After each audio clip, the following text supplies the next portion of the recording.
कामगारांची मी डॉक्टर बाबासाहेब आंबेडकर कारखान्यामधला कर्मचारी आहे.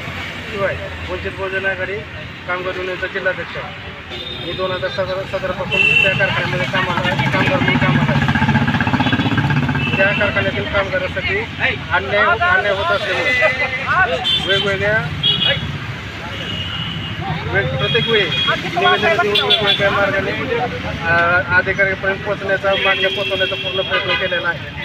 तरी आज तागायत कोणतीही मागणी कारखाना पूर्ण करण्याचा कसलाही प्रयत्न करत नाही आणि त्यातून फक्त कामगारांच्या मागण्या पूर्ण केल्या मागत आहे म्हणून कारखान्याने मला टार्गेट करून निलंबित केलेले आहे.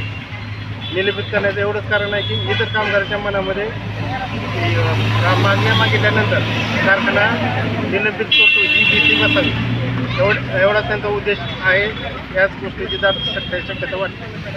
आता अधिकारी आले होते, मग काय त्यांच्यासोबत चर्चा का झालेली आहे? कामगारांच्या मागण्या